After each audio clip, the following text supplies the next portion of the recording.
Thank you.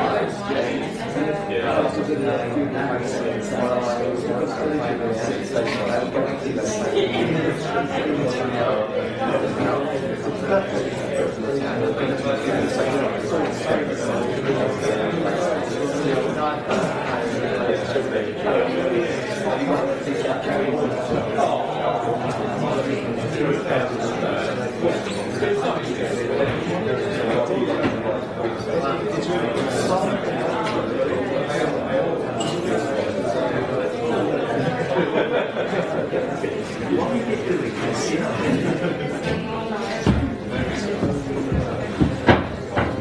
we're all sitting up in the ski lift, having a wonderful conversation going on.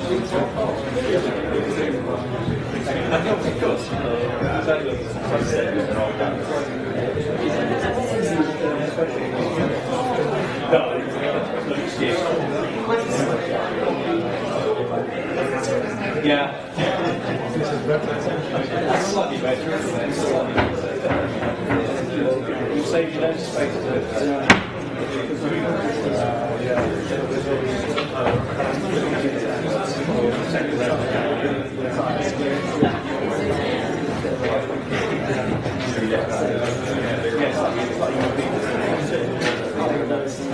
Stay near the speaker.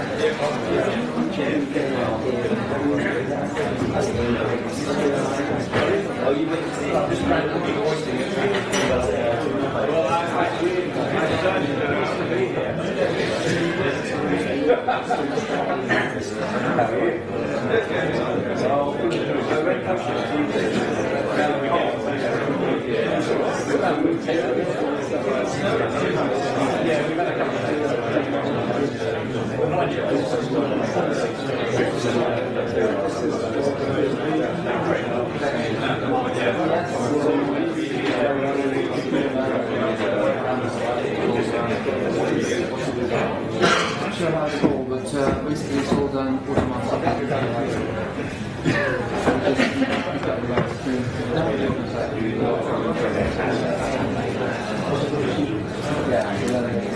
Right. Good evening. A warm welcome to everyone for attending this inaugural lecture by Professor Vassili Toropov. For those who don't know me, I'm the head of School of Engineering and Material Science at Queen Mary University of London. I'm here on behalf of Professor Edmund Burke, VP for Science and Engineering, who is away today in a meeting at the Russell Group Universities. Vassili was born in a small town called Okhotsk in the far east of Russia, by the sea, as you can see on these slides, by the Sea of Okhotsk. And that is Alaska, Russia, Japan is somewhere there. This is really a view from the North Pole, from the top.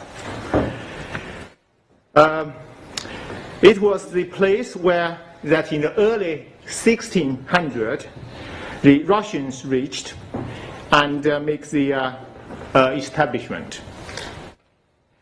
In its heydays, it is the center of the port at the Pacific, but then was overtaken by other port cities, become a really small town of nowhere, as Vassili mentioned.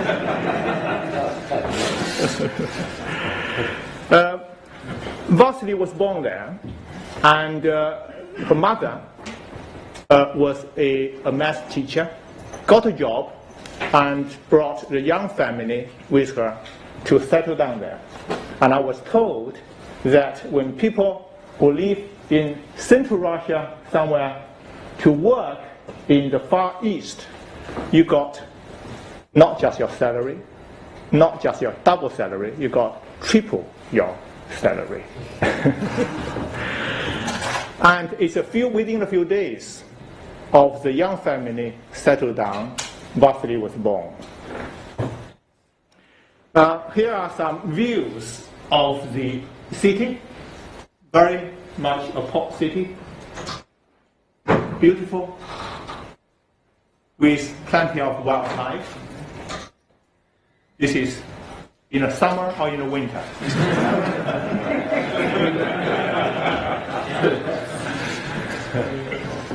In a remote port city, The nearest place, which is to the regional center, is about 500 miles. So aeroplane is the only mode of transport. And also in the summertime, Vassili going back to his grandparents in Ukraine, which is about 5,000 miles away. And he has to frequently make that journey over the summer with 2 stops.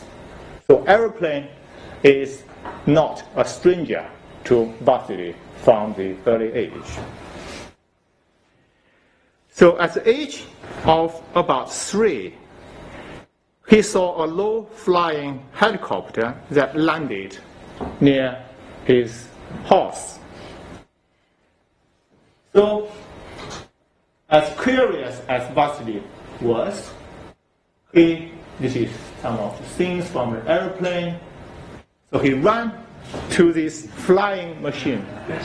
Very noisy, makes a huge the wind, etc. And he was tempted to talk to the pilot as well. So these remain the most vivid memory in the young age of Vassili. Ever since, he knew he wanted to be a pilot and wanted to know everything that's to do with the aeroplanes. So he reads lots of books on the aviation-related topics, and even at night, reading with a torch. There is a consequence of doing that. So with the arrival of his glasses, he waved goodbye to that dream of being a pilot. So he decided to do something, the second best, which is to design aeroplane, to improve aeroplane. So clearly that fast forward to this day, we now have a professor dedicated his career in research and education in the aerospace engineering. Let's put our hands together. Let's warmly welcome Vassili to the podium.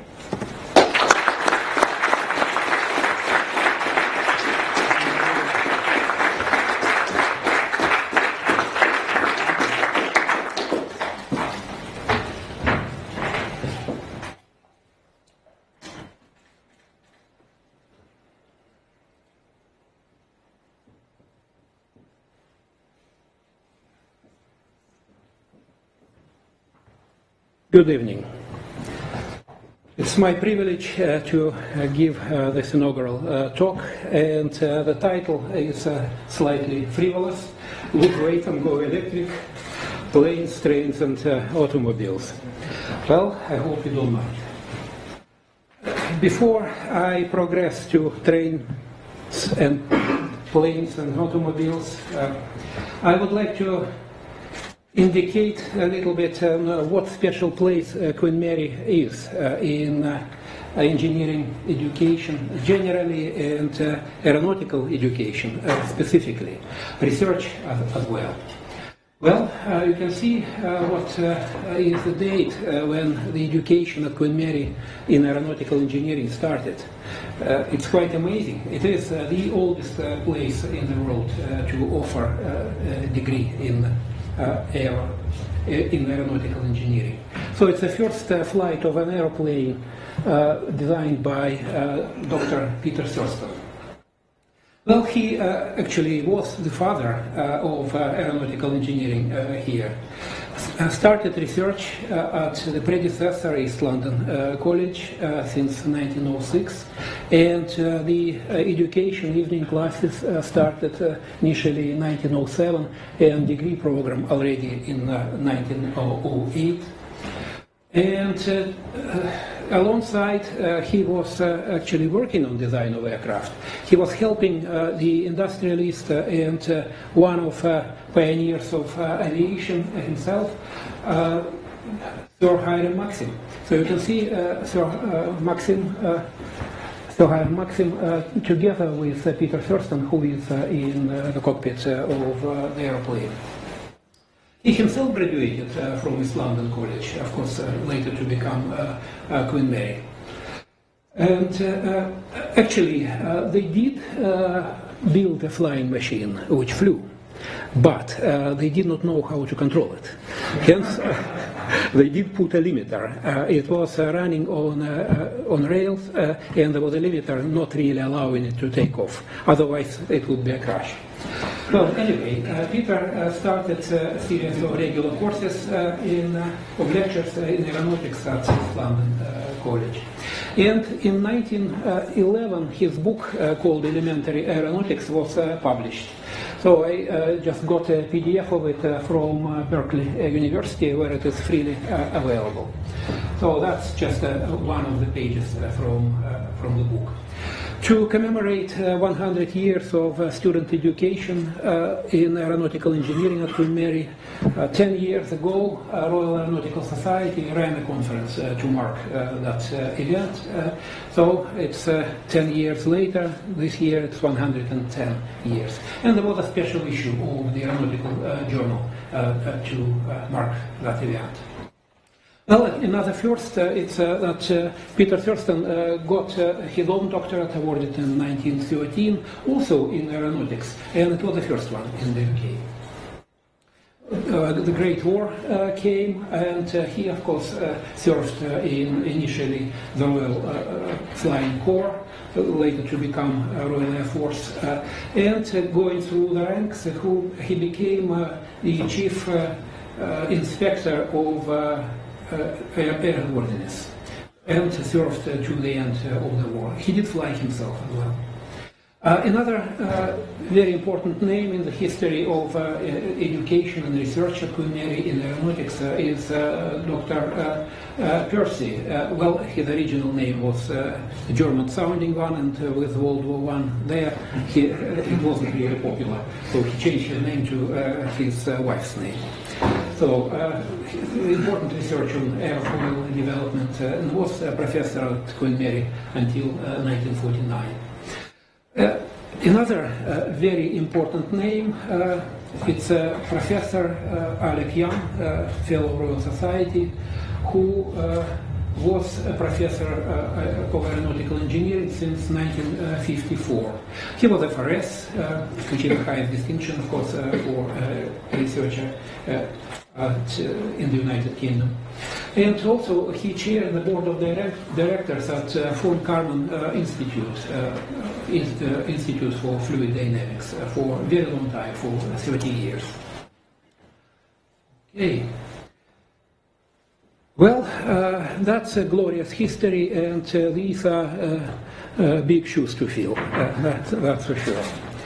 Let's come to the current day. Well, to start with, the topic, losing weight. Why do we want to lose weight? I just had a bit of an estimate of how much different aircraft are overweight. These are completely unofficial figures. Generally, it's not particularly well declared, nothing to be particularly proud of. Talking to people and making those estimates and then checking with some people, nobody protested they're completely wrong, at least. So, A380. Overweight by about 6 tons. Well, bearing in mind that one of its engines, Rolls-Royce Trent 900, is about that much. So it's as if the aircraft is transporting an engine and never using it. So you can see how inefficient it is. Well, the first batch of Boeing 787, the first composite passenger aircraft, was overweight by about 11 tons. So, and of course, the weight-cutting program was on, and the later versions are better. unlucky one, A400M, the military transport aircraft from Airbus, apart from other problems, is overweight too, so by about 12 tons. Early stage of 350, Airbus 350 extra wide body, XWB, well indicated it's about 8 ton overweight. But of course, it was early stages and the weight cutting program was on. As I put in the disclaimer, these are unofficial figures. Well, I already mentioned the advent of composite aircraft, first the Dreamliner, then 350 from Airbus, A350 XWB. What's interesting there? The advent of new material for the primary structure of the aircraft. Of course, bits and pieces of aircraft were manufactured of composites for quite some time before, but not the whole fuselage, not the whole wing. So essentially, the optimization problem which is arising there, it's a large integer optimization problem. To start with, how many plies we need to put in a stack in a particular panel of the wing or anywhere else in the aircraft. That's one thing. And another is what orientation of those plies should be, what is the stacking sequence. So, of course, you only save weight if you reduce the number of plies, but you improve performance by appropriate orientation of those plies. And it is a very large optimization problem, which is being solved these days at sites of Boeing or Airbus or indeed other manufacturer. If we look at the way the composites are used, there is an analogy which I'd like to make. If you look at the first ship built with iron hull, a steamship Great Britain, designed by a great designer, I will mention his name again later on, Isambard Kingdom Brunel.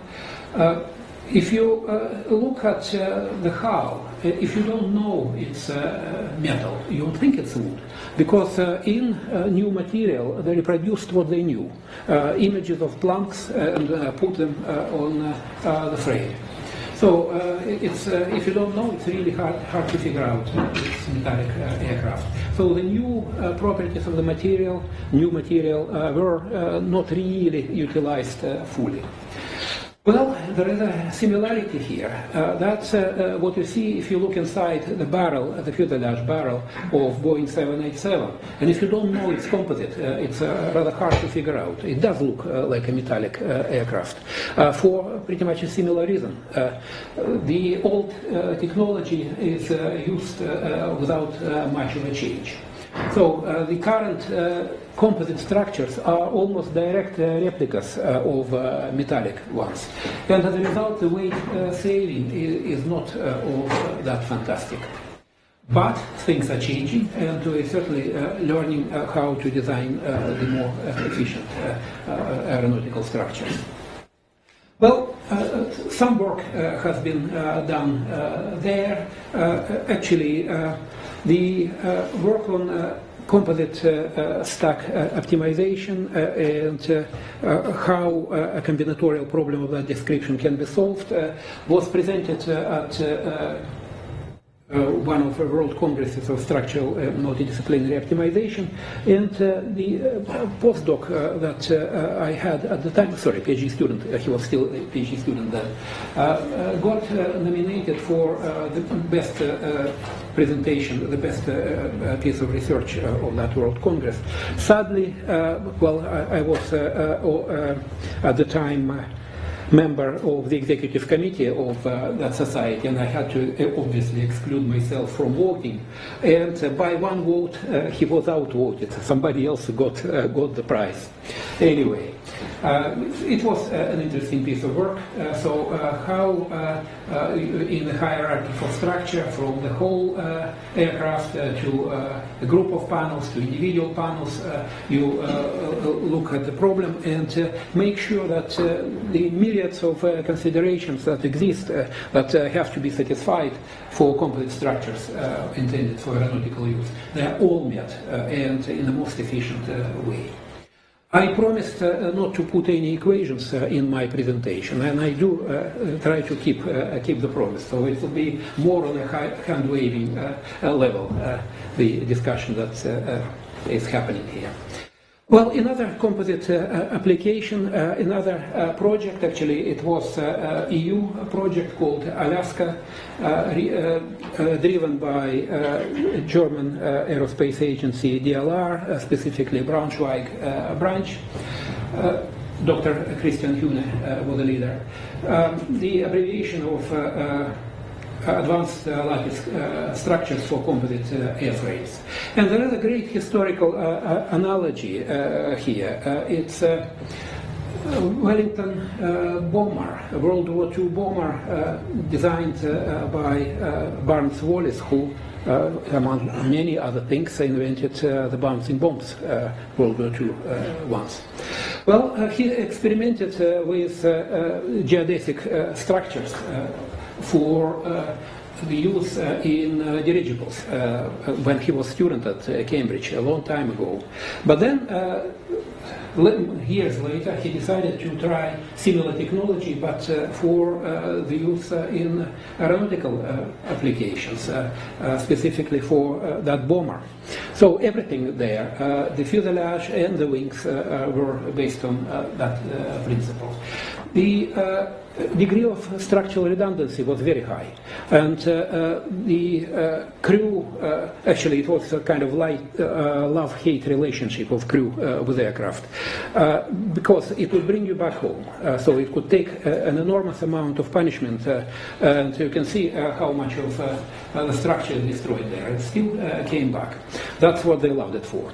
What they did like is that the aircraft was very strong, but too flexible, so it had a life of its own, and you had to apply control inputs absolutely every second.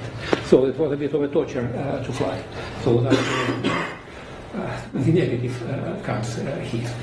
Well, interestingly, similar technology actually migrated into space exploration, and specifically Russian space program. We had that project I was talking about, the European project, was actually a joint one with participation of TSAGI, Central Aerohydrodynamic Institute in Moscow, which is kind of the scale of NASA if you remove the space dimension out of it. Space dimension would be Roscosmos, and aeronautics would be TSAGI.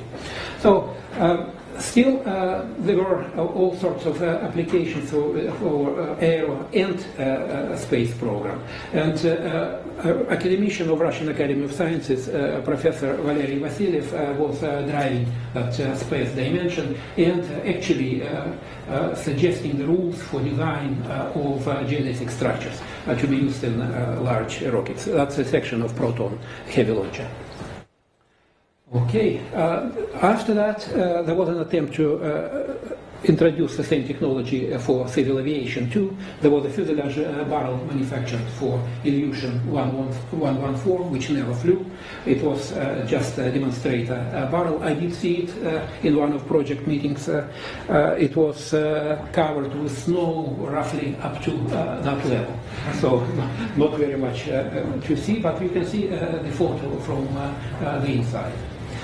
Right, that technology was envisaged for the use in civil aviation, for probably it could be Airbus who was possibly be interested in that technology for their application. At least Airbus was an official partner of the project. So we looked at topology optimization of the barrel, just see what ideal fuselage would be by quite simple means. I'm just showing the results of the progress of topology optimization, what kind of structure is emerging there. So you can see the floor, of course, is there, and that kind of grid structure, not terribly dissimilar from what we saw before. just one more go through it. You see how it is emerging. So essentially, where the material is needed is there, where it isn't needed, it's not. Okay, a bit of a structural evolution. So, and there is an analogy. So if we look at the bird skeleton and what emerged from that design, there is quite a similarity there. I remember when I showed these pictures at the project meeting, Professor Vasiliev looked at it and said, well, that sounds a bit biblical, and Toropov created the bird. Right. So just a few other applications from my previous place, from Leeds University. I'm pleased to see my former student, Nick, is there in the room. So that group of aero students designed UAV, unmanned vehicle, which was supposed to be 3D printed. For the time, it was quite a bit of a novelty. It was an observation-related one. So you can see for different amount of material allowed to be used in the wing of that aircraft, you get an image of a structure. So topology optimization at work here. And it does look like a wing of an insect, so there is a close similarity with the nature. But we don't really learn from nature as such, we just observe the similarity. We must be doing something right if what we are getting is similar to the greatest of the designers, the nature. A little bit on other applications and generally another strand in my research is development of techniques for large-scale optimization problems. Developing techniques for applications where one simulation could be as long as a day. But you really need to produce the result of your optimization run within at most a couple of weeks. At least that were the requirements from one of the funding partners. They funded us more than once, Rolls-Royce. So the design cycle is 2 weeks.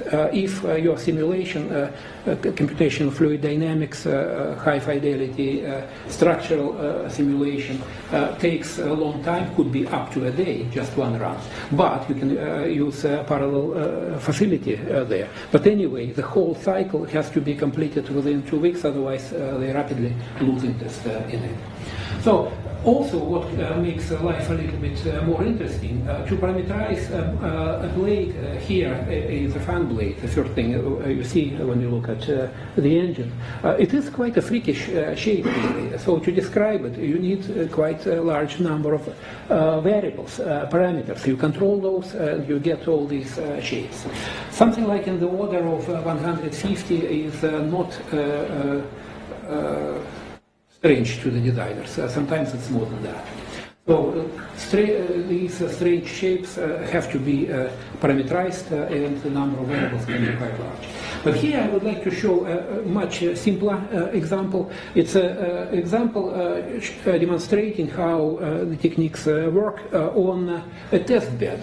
NASA rotor 37. There was a transonic rotor designed and manufactured by NASA, tested extensively. All the results are in public domain. As a result, everybody is using the same set of data to see what they can produce and compare.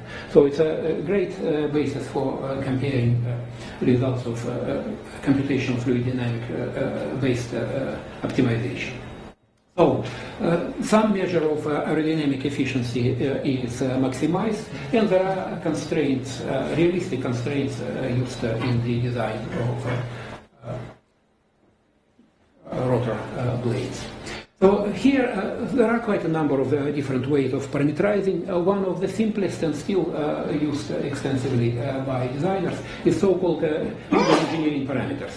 Just along the span of the blade, you specify several stations. Here it's a simple case, only 5 stations are there. And at each station you specify several parameters. Here it's 5. which indicate what is, for instance, skew, they call it essentially, angle of attack.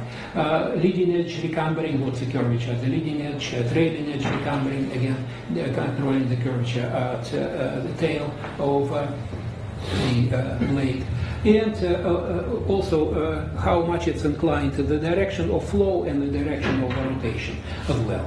Well, the result of optimization is only 2.2%, but bearing in mind that the designs of engines are so well studied and generally engines are very efficient, actually 2% in that industry is a large figure. So if you compare the shapes of the blades, the original compressor had very straightforward blades, nothing really particularly interesting here. Optimization produced quite considerably different shape, so that's what is needed to improve the efficiency. Well, if you put much more variables and no other constraints, you can get a very strange result, that one on the left. Is it realistic? Of course not. If you look at stresses which occur there, they would be through the roof. And that immediately indicates that one discipline in isolation, without paying attention to let's say in this case stress considerations, is producing something completely unusable. If you put everything in, that's what you are getting, something what is realistic. So that message here in red is the fact that multidisciplinary optimization is absolutely a must have. Another example, unfortunately, I'm not at liberty to say exactly what that is. Well, non-disclosure agreement is in action, but you can see the original blade and the optimized one have visibly different flow characteristics. So that stagnation here is not nowhere near as pronounced in the optimized one. Right. To complicate things, we do not know anything absolutely precisely. So we might pretend, but in reality not. So there's always uncertainty in the design. In some cases, these uncertainties could be given to us. That's a nature of things, and nothing can be done about it. In other cases, these uncertainties can be influenced by the design process. And certain inputs might be even fixed, and we just assume that they are not changing. And the question is how reliable and robust the product is. That's what we want to achieve. So we want to make sure that a small variation somewhere does not lead to the drop of performance, not off the cliff. No, the performance can be somewhat worse, but not dramatically so. That's the last thing we want. Particularly when it relates to uncontrollable variables, let's say, what do we know about the temperature outside on the flight and all that. It has to perform for all sorts of conditions. So that design of with uncertainties, a very important consideration, still not used anywhere near extensively in industry as it should. Well, you have to know the risks. A few sources of uncertainty are listed here. It's material properties, environmental conditions, production tolerances, all sorts of things. Generally, what do we normally do? Use deterministic simulation, but then embark on a massive testing program where we actually find out what happens in reality. There is an alternative. You can put uncertainties in the simulation and then into optimization as well. Well, I can give you an example of a horrendously inaccurate reliability estimate, space shuttle. Well, initially, when the concept was discussed, there was an idea that space shuttle would be flying every week and that kind of thing, and there would be a huge fleet of them. There was a figure of one failure in 100,000 flights. A very quickly it was understood that it's completely unachievable, that huge fleet, and it's not necessary as well. So the number of shuttles manufactured was, of course, dramatically smaller, and the frequency of flights was smaller, but still the target figure was one failure in 10,000 flights. Well, what happened in reality, we all know. There have been 135 flights. Two of those ended with a catastrophic failure with a loss of crew. So that's Challenger STS-51L and Columbia STS-107. But it's less known, but there was a very, very close call on one of other flights. It's STS-27, Atlantis, the third shuttle, on the 6th of December 1988. When actually the situation was quite similar to Columbia. So quite a number of tiles, ceramic tiles, which provide thermal protection, got broken and destroyed. The crew had a robotic arm with a camera in it, so they looked and were quite horrified by what they saw there. Well, it was a military mission, and they were under strict commands on what to do, what not to do. So, and there was also a saying at NASA, it's better dead than bad. So they did not panic. They did not want to show that the situation is serious. But they did send the video footage to the ground. Because of secrecy of the mission, it was a particular kind of spy satellite, they were not allowed to send it directly. They had to encode it. And in decoding, the quality was lost. Actually, on the ground, they looked, so did not see anything, and they said, we're okay to land.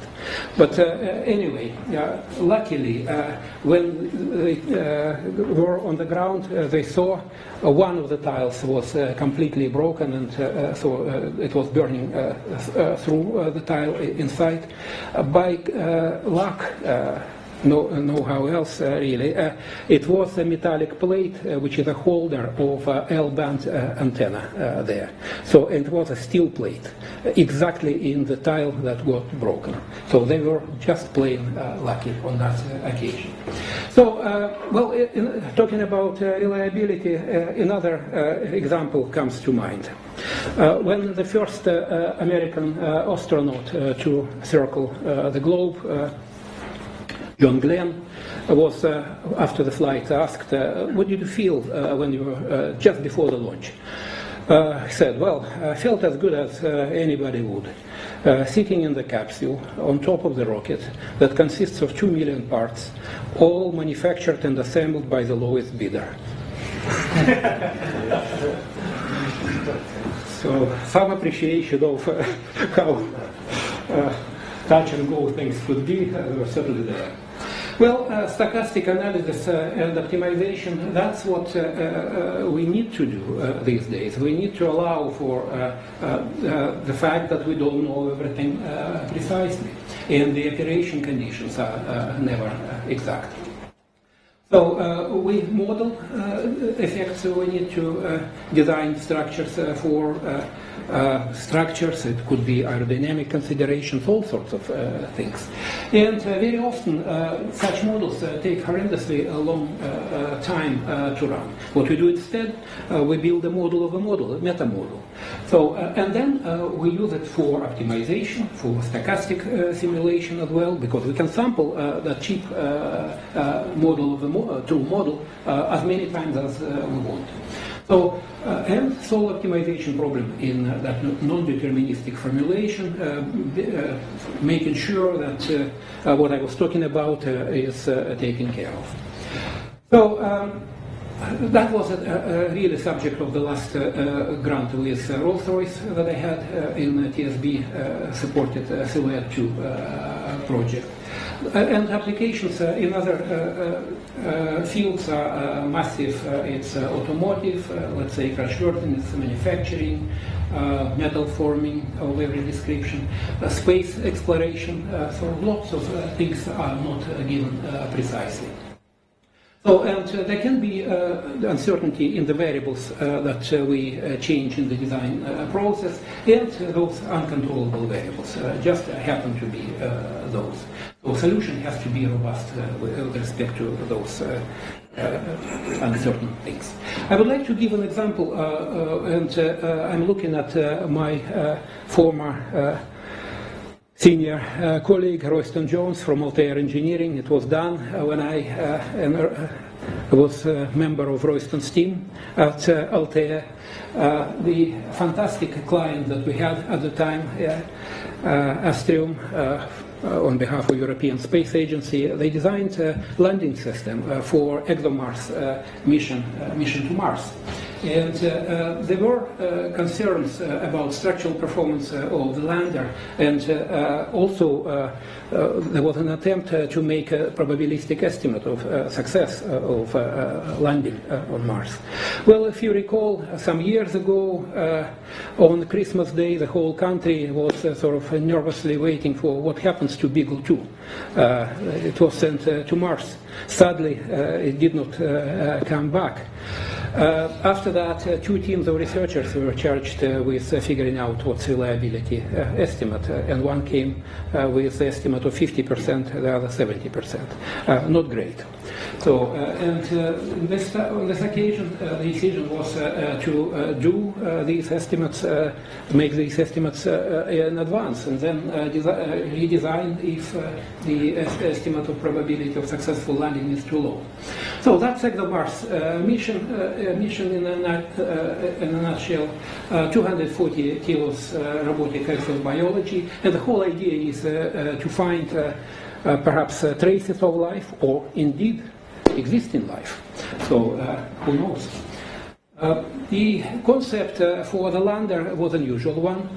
It was an airbag, which is quite different from the conventional one. It's a deadbeat airbag, more specifically, looking very much like the ones used for protection of passengers in a car. So it's vented. These are vents which opened by a pyro cutter at appropriate moment. So that's what it's looking like. And individual chambers are isolated, and the payload is sitting on top of it. So in one go, it's just without rebound, it's supposed to land, pyro cutters open, and the lander gently goes down. So two different scenarios were considered to be critical. One is very low speed of wind, so essentially just a vertical landing. Another one, high wind, and the leading edge is touching upon the rock sticking out of the ground, and then the lander overturns. There was no self-righting mechanism, hence if the lander overturns, that's the end of mission. So nothing good happening there. As a result, the attempt was made to make sure that it doesn't happen. So the objective is system mass. Weight is everything in space exploration. And constraints on payload acceleration. If it is too high, instrumentation wouldn't work. And also it should not overturn. So that should not happen. No rollover. A few design variables indicating the most important characteristics of the airbag, of the design of airbag. So we had a computational budget of 80 runs using fast dynamic simulation. LSDI specifically was used there. So that's optimized mass. Initially, when we started, the mass was lower, so optimization brought the mass. But the original design was violating requirements in a quite serious way. So to bring it in line with requirements, actually, by a relatively small amount, the mass had to be increased. But the accelerations were brought to the normal range. Initially, the platform was actually through the fabric of the airbag, banging on the rock, and the accelerations were horrendous. So they were brought in line with requirements. So finally, what needs to be done is to get an estimate of the probability figure. And that's exactly what the project finally was about. Different properties in the airbag design or generally landing system design, looking at as unknown to us but with good probabilistic estimates, lateral wind velocity, what height of the rocks could be observed on the ground. There are good maps of Mars surface these days. So, and also pitch attitude when it is on the parachute and sort of swinging there. So that's one of possible landing scenarios. You can see what is actually happening. It's touching the ground trailing edge first, which was considered to be benign case. So the gas is still there. The pyrocutters opened because there is a touchdown, and the lander actually is rolling in fabric and gets overturned. So a simple thing that the benign case, actually it's not that benign, was overlooked. And these simulations allowed to find it on this planet rather than from unsuccessful landing on Mars. So the most important lesson from there is that reliability analysis uncovered failure modes that have not been considered. Well, it's still on the ground. It hasn't been flown. Actually, it looks like the European Space Agency would not fund it. So as it stands, there is still an agreement with Roscosmos in Russia, but it's likely that they would push for their own design. It's not quite clear at the moment. Well, what actually did fly to Mars? That's a Curiosity rover delivered to the red planet there. Very different concept. It's much larger one. They would originally wanted to use airbag 2, but with almost 900 kilos mass, they quickly realized it's not possible. Hence that sky crane maneuver. So you can see the lander coming here and on 3 nylon ropes. Actually the body itself is lowered down, and there is an umbilical cord there providing signals for the lander, and then it's being cut. Actually it lands on its wheels. Very tricky concept. I saw the presentation in 2008. So 2 years after we completed the study. It was the American Institute of Aeronautics and Astronautics conference in the States. After the presentation, I asked the presenter, Chris White, from Joint Propulsion Laboratory, which together with NASA designed it, did they do Monte Carlo simulations? Did they do any estimates? Monte Carlo simulations, what's that? So, okay, I sent him a paper which we produced by that time, and that was it. Anyway, 4 years later, the same person did make a presentation, and at the very start of his presentation, he said, "We have done a massive Monte Carlo simulation." So I'm not claiming anything, it's just perhaps a pure coincidence, but still nice to know there was a proper probabilistic estimate made there. Well, looking at the subject matter, planes, trains and automobiles. Well, why not? There was a time when it was really the car that existed. So 1884, that's how it was looking like. It used rechargeable batteries, high capacity for the time. Well, that car, a few years later, had a world speed record. So it's 100 kilometers per hour. And there was a serious interest in it. So that was a car of the day.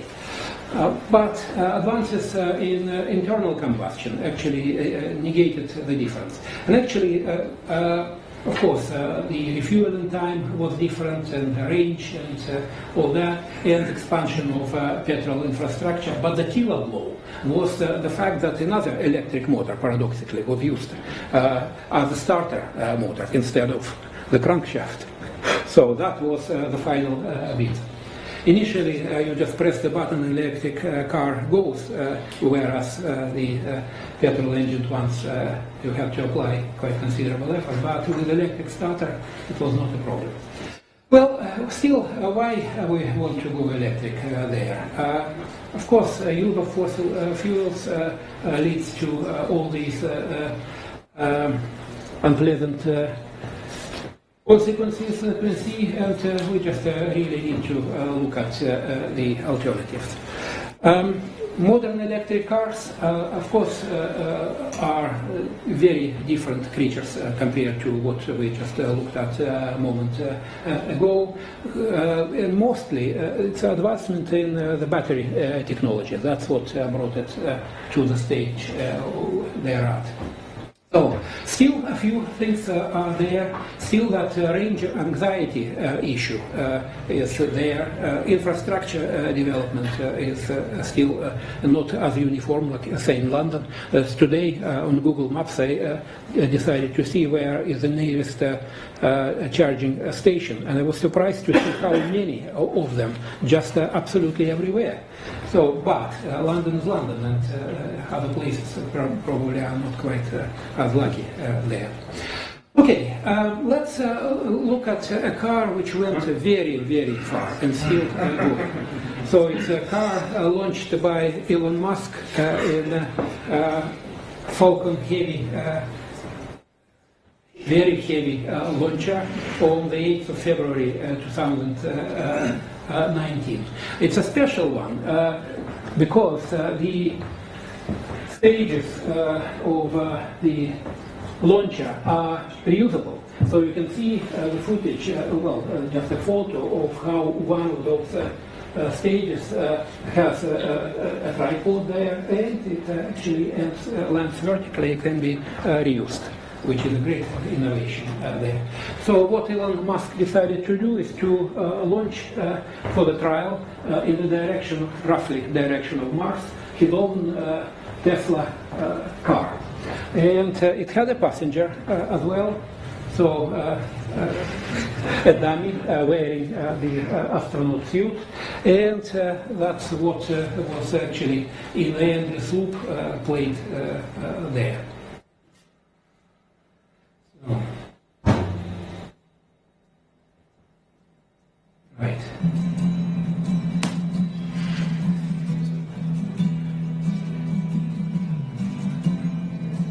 It is in endless loop all the way to Mars and beyond. Ground control to Major Tom. You might remember the older ones. Ground control to Major Tom.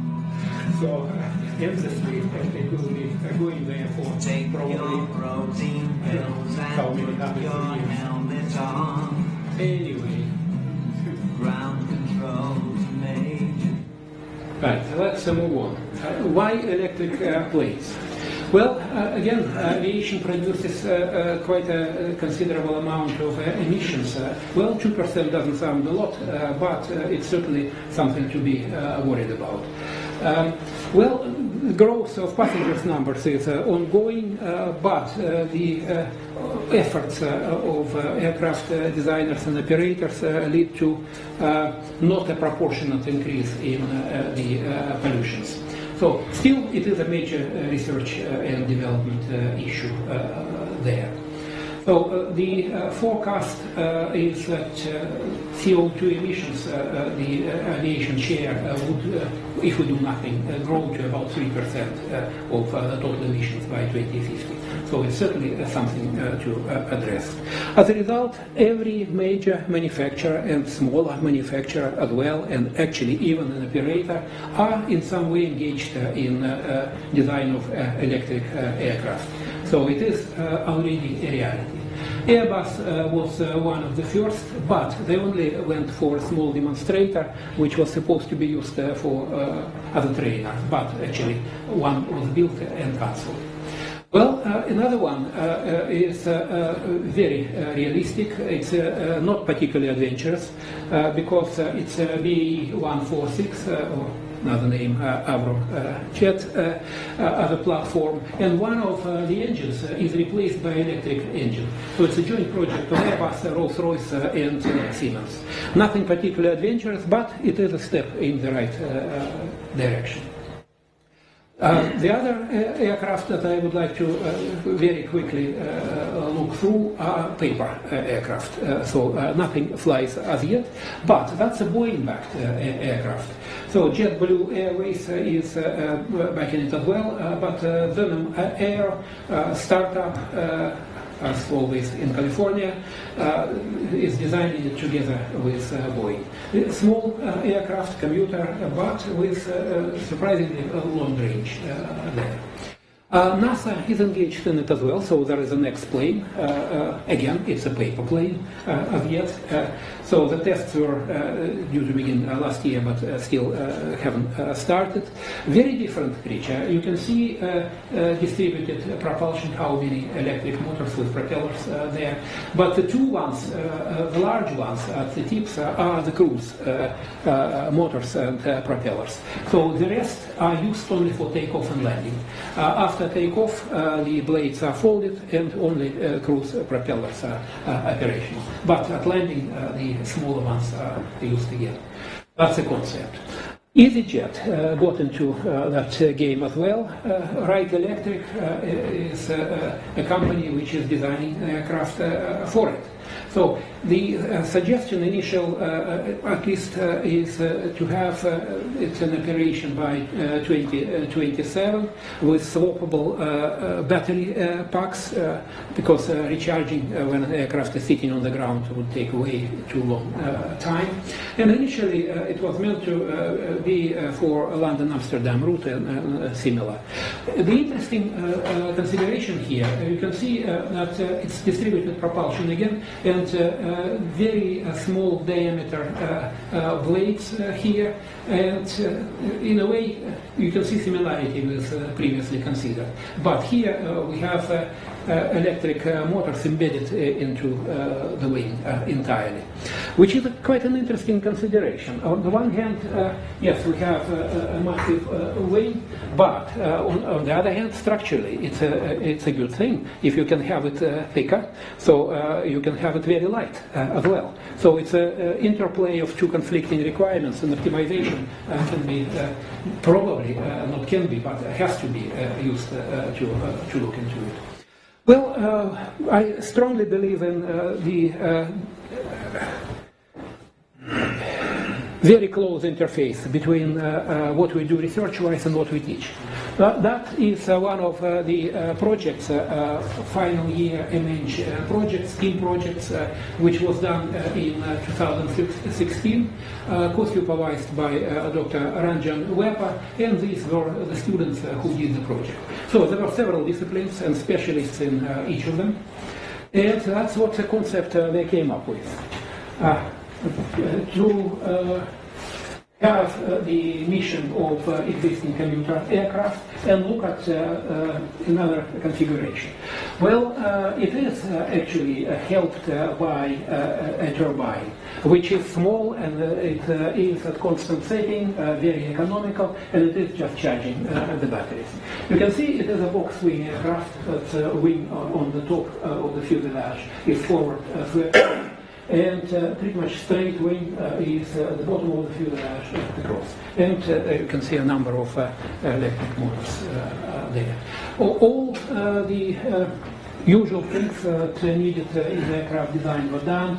Of course, that's a CAD model there, CFD simulation was done, and stability and control. An interesting thing is that because the motors with propellers are pretty much everywhere, distributed vertically as well as horizontally, you can trim aircraft without control surfaces, and many maneuvers can be also done without deflecting control surfaces. And actually, even roll. Because of roll yaw coupling. To a limited extent, you can still even change roll of the aircraft. Of course, differential thrust could easily be used for change in yaw pitch, very easy as well, because there is a vertical separation of the electric motors. But even roll, to some extent, roll control can be achieved by that. Okay, so that was design optimization study.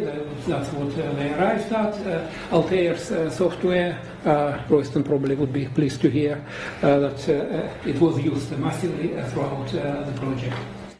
So issues still there, and actually there is a view that unless we use superconductivity, it's hard to believe these aircraft would be in existence. At least that's a view. Ideally, we would want to lose as little of energy as possible on the transfer, or have batteries very close to the electric motors, which is not always practical. So some kind of high temperature superconductivity, well, high temperature, minus 135 degrees Celsius is not very high, but in relative terms it is. So there is quite a bit of research in there. Well, what I would like to look at challenges in the aircraft design. It's a famous cartoon of Mr. Miller from Vega Corporation, which was part of Lockheed during the war. So how the design of aircraft is seen by specialists in different groups. If you are in the wing group, that's what you want. Empennage, what you have massive tail. Power plant, or forget the rest. You want a big engine. Electrical group, where you can see that's what it is. Equipment group, you have everything, including the lifeboat. Service group, hatches all over the place. Armament group, yes, plenty of weaponry. Aerodynamics, nice and sleek. And that's what us structures people do. Right. Anyway, there are more challenges. So there is a continuation of the story. That's controls, forget the rest, but all the wiring is there. Manufacturing, that's the ideal one. Stealth, you don't see that. And, well, electric power, that's what we're going to see. So it is a very much multidisciplinary process. Well, I promised to have to say a couple of words about the trains, planes, trains, and automobiles. Just looking at what actually is in existence. There are high-speed trains, Shinkansen's, the famous ones, which is a miracle, in Japan, TGV in France, and I can't even start pronouncing it. I would rather leave it. The Italian one, the Chinese one, it's a very formidable structure of rail network developing in China, high-speed trains there. Well, that's the only one in the UK which is allowed to operate at speed more than 200 kilometers an hour, which is not very much, but the rest are slower. And finally, well, what's the projection there? Perhaps a Hyperloop, which is popularized by Elon Musk, the same guy who sent that dummy playing David Bowie song in the car. Well, the project is to develop a high-speed intercity transporter using a very low-pressure tube, almost vacuum, and the capsule there could reach about 100 miles per hour. So with a very large capacity. Well, judging on space exploration, he is a visionary. What about Hyperloop? We will know, but at least it's a very interesting concept. And the encouraging fact is the Hyperloop Transportation Technology, the company, recently signed an agreement with both North Ohio Area-wise Coordinating Agency and Illinois Department of Transportation. So look at the feasibility of that. So there are practical steps being taken as we speak. So that is something interesting. So, but maybe it's Back to the Future. Atmospheric Train by Brunel, one of greatest British designers who was heavily engaged into works on Great Western Railway. There was a particularly awkward part from Exeter towards Plymouth, where the gradient was quite high. The locomotives were not usable, so he envisaged a system of atmospheric traction, where there was a pipe laid and the carriage, and there is a piston from the carriage going into the pipe. The pipe is sort of has an opening, a relatively small one, so that only the rod connecting the piston to the carriage is fits there, quite a tight fit. So the vacuum is created by a pumping station. Well, it's not proper vacuum, but at least lower pressure. And there are leather flaps on the top. So they are sucked into there and sort of sealing the tube. All right. So the lower pressure, high pressure from behind just propels the carriage. And it did work. So it achieved about 20 miles per hour with considerable gradient as well. It didn't end very well because it was a leather and it had to be soaked into fat, and sadly rats like that. And it was all eaten, and the whole thing did not really materialize, at least did not serve for very long. All right, so essentially, it's just a message to my colleagues. If in your work you see that you want to improve some process or product that you are dealing with, I would be very happy to see if the use of optimization techniques could help you. Well, and well, I would be happy to take any questions, and if I don't know, I'll give you my best guess. Thank you very much, Vassili.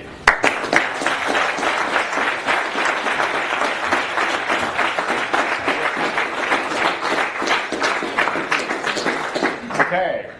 Questions? Yes. Yes. You did mention electric ships, which of course they have a lot of solar sail ships now, which are very practical for freight, heavy freight. I just restricted myself. My real question is, when you've got high-speed train services which can take thousands of passengers like TGV already exists, and you can have an electric plane maybe in 10 years' time that can take maybe 30, 40 passengers to Amsterdam, Eurostar's going to go there this year anyway, so what's the point? What you really need is an aircraft that has 200 passengers, like a jumbo jet, all the way to Australia. And I can't see an electric plane of that weight can get to Hong Kong or anywhere like that anytime soon. How are we going to place it? No, it's envisaged to be a commuter aircraft. There are, of course, if you compete with Aeronautical or whatever it is, it should be really a competition. But there are awkward places to which you need to get. And to those places, yes, it's feasible. Well, Amsterdam, in some way, is a bit out on the limb. It's a direct flight, very close, but with the tunnels you have to go all the way around. So for that route, it will be perfectly feasible. For Paris, I doubt very much. Can't we all trying to take Eurostar and then fly?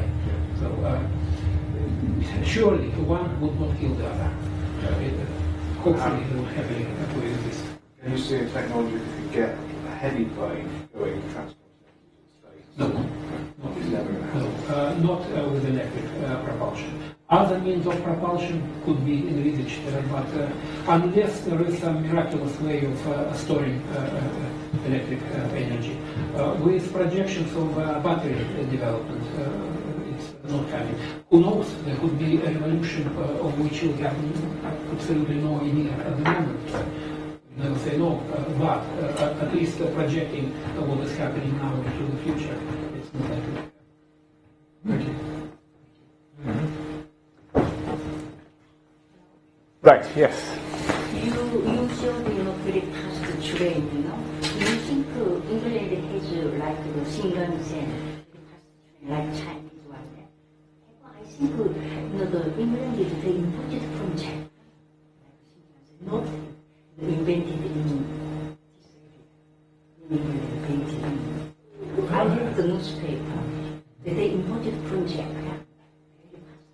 Well, it is a bit, indeed, it is a bit sad. If we look at the great designers of the past, A4, those formidable locomotives, A3 and 4, designed extremely well the world record of